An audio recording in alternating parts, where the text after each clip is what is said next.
ಬರ ನಿರ್ವಹಣೆ, ಡೆಂಗ್ಯೂ ಮತ್ತು ಮಾನ್ಸೂನ್ ಬಗ್ಗೆ ನಿರ್ಲಕ್ಷ್ಯ ಮಾಡುವಂತಿಲ್ಲ. ಕುಡಿಯುವ ನೀರಿನ ಬಗ್ಗೆ ಪ್ರತಿಯೊಂದು ಇಲಾಖೆಗಳು ಸರಿಯಾದ ಸ್ವಚ್ಛತೆಯ ಕ್ರಮ ವಹಿಸಬೇಕು. ಅಂಗನವಾಡಿ, ಶಾಲೆ ಮತ್ತು ಹಾಸ್ಟೆಲ್ಗಳಲ್ಲಿ ನೀರಿನ ಟ್ಯಾಂಕರ್ಗಳನ್ನು ಸ್ವಚ್ಛ ಮಾಡಿ ಬಳಸಬೇಕು ಎಂದು ಶಿವಮೊಗ್ಗ ತಹಶೀಲ್ದಾರ್ ಗಿರೀಶ್ ಎಂಎನ್ ಅವರು ಸೂಚನೆ ನೀಡಿದ್ದಾರೆ. ಶಿವಮೊಗ್ಗ ತಾಲೂಕು ಕಚೇರಿ ಸಭಾಂಗಣದಲ್ಲಿ ತಾಲೂಕಿನ ಸಂಬಂಧಪಟ್ಟ ಎಲ್ಲ ಇಲಾಖೆಗಳ ಅಧಿಕಾರಿಗಳ ಸಭೆಯಲ್ಲಿ ಅಧ್ಯಕ್ಷತೆ ವಹಿಸಿ ಮಾತನಾಡಿದ ಅವರು, ಬರ ಪರಿಹಾರ ಕೆಲಸದಲ್ಲಿ ರೈತರು ಕಚೇರಿಗೆ ಭೇಟಿ ನೀಡಿದಾಗ ಸಮಾಧಾನ ಮತ್ತು ಸಂಯಮದಿಂದ ಕೆಲಸ ಮಾಡಿಕೊಡಿ. ಪ್ರತಿಯೊಂದು ಇಲಾಖೆಯ ಅಧಿಕಾರಿಗಳು ತಮಗೆ ನಿರ್ವಹಿಸಿದ ಕೆಲಸವನ್ನು ನಿಷ್ಠೆ ಮತ್ತು ಜವಾಬ್ದಾರಿಯಿಂದ ಮಾಡಬೇಕು ಎಂದು ತಿಳಿಸಿದರು. ಶಾಲೆ ಮತ್ತು ಅಂಗನವಾಡಿಗಳಲ್ಲಿ ಕಡ್ಡಾಯವಾಗಿ ಕುಡಿಯುವ ನೀರಿನ ಟೆಸ್ಟ್ ಮಾಡಿಸಿ ಬಳಕೆ ಮಾಡಬೇಕು. ಶೌಚಾಲಯಗಳನ್ನು ಶುಚಿತ್ವದಿಂದ ಕಾಪಾಡಿಕೊಂಡು ಮಕ್ಕಳನ್ನು ಆರೋಗ್ಯವಂತರಾಗಿ ಇಡುವುದು ನಮ್ಮ ಕರ್ತವ್ಯವಾಗಿದೆ. ಎಲ್ಲರೂ ಡೆಂಗ್ಯೂಯಿಂದ ರಕ್ಷಣೆಗೆ ಸುರಕ್ಷಿತ ಕ್ರಮವನ್ನು ತೆಗೆದುಕೊಂಡು ಆರೋಗ್ಯ ಕಾಪಾಡಿಕೊಳ್ಳಬೇಕು ಎಂದು ಅವರು ಶಾಲೆ ಮತ್ತು ಅಂಗನವಾಡಿಗಳಿಗೆ ಬಣ್ಣ ಬಳಿಸುವಂತೆ ಶಿಕ್ಷಣ ಇಲಾಖೆಯ ಅಧಿಕಾರಿಗಳಿಗೆ ತಿಳಿಸಿದರು. ಮಾನ್ಸೂನ್ ಹೆಚ್ಚುವ ಸಾಧ್ಯತೆ ಇರುವ ಕಾರಣ ಅರಣ್ಯ ಇಲಾಖೆಯವರು ರಸ್ತೆ ಬದಿಯಿರುವ ಮತ್ತು ಅಪಾಯಕಾರಿ ಸ್ಥಿತಿಯಲ್ಲಿರುವ ಮರಗಳನ್ನು ತೆರವುಗೊಳಿಸಬೇಕು.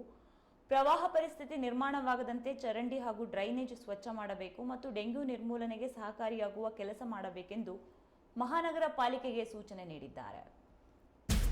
ರಸ್ತೆ ಬದಿಯಲ್ಲಿನ ಅಪಾಯದ ಸ್ಥಿತಿಯಲ್ಲಿರುವ ಲೈನ್ ಕಂಬಗಳನ್ನು ತೆರವುಗೊಳಿಸಿ ಸಾರ್ವಜನಿಕರ ಸಂರಕ್ಷಣೆ ಮಾಡಬೇಕೆಂದು ಮೆಸ್ಕಾಂ ಅಧಿಕಾರಿಗಳಿಗೆ ತಿಳಿಸಿದರು.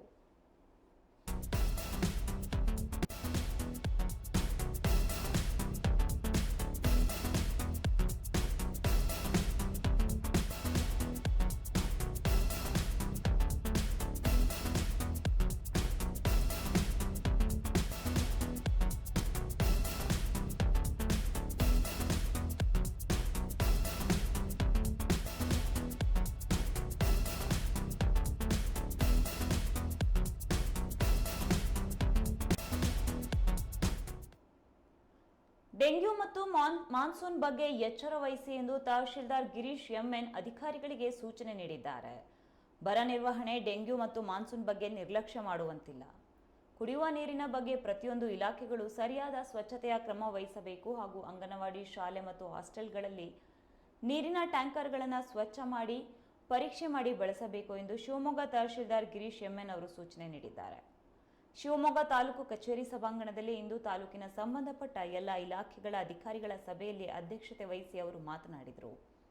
ಬರ ಪರಿಹಾರ ಕೆಲಸದಲ್ಲಿ ರೈತರು ಕಚೇರಿಗೆ ಭೇಟಿ ನೀಡಿದಾಗ ಅವರೊಟ್ಟಿಗೆ ಸಮಾಧಾನ ಮತ್ತು ಸಂಯಮದಿಂದ ಮಾತನಾಡಿ ಕೆಲಸ ಮಾಡಿಕೊಡಿ. ಪ್ರತಿಯೊಂದು ಇಲಾಖೆಯ ಅಧಿಕಾರಿಗಳು ತಮಗೆ ನಿರ್ವಹಿಸಿದ ಕೆಲಸವನ್ನ ನಿಷ್ಠೆ ಮತ್ತು ಜವಾಬ್ದಾರಿಯಿಂದ ಮಾಡಬೇಕು ಎಂದು ಈ ವೇಳೆ ತಿಳಿಸಿದರು. ಇನ್ನು ಶಾಲೆ ಮತ್ತು ಅಂಗನವಾಡಿಗಳಲ್ಲಿ ಕಡ್ಡಾಯವಾಗಿ ಕುಡಿಯುವ ನೀರಿನ ಟೆಸ್ಟ್ ಮಾಡಿಸಿ ಬಳಕೆ ಮಾಡಬೇಕು ಎಂದರು. ಶೌಚಾಲಯಗಳನ್ನು ಶುಚಿತ್ವದಿಂದ ಕಾಪಾಡಿಕೊಂಡು ಮಕ್ಕಳನ್ನು ಆರೋಗ್ಯವಂತರಾಗಿ ಇಡುವುದು ನಮ್ಮ ಕರ್ತವ್ಯವಾಗಿದೆ. ಎಲ್ಲರೂ ಡೆಂಗ್ಯೂಯಿಂದ ರಕ್ಷಣೆಗೆ ಸುರಕ್ಷಿತ ಕ್ರಮವನ್ನು ತೆಗೆದುಕೊಂಡು ಆರೋಗ್ಯ ಕಾಪಾಡಿಕೊಳ್ಳಬೇಕು ಎಂದು ಹೇಳಿದರು.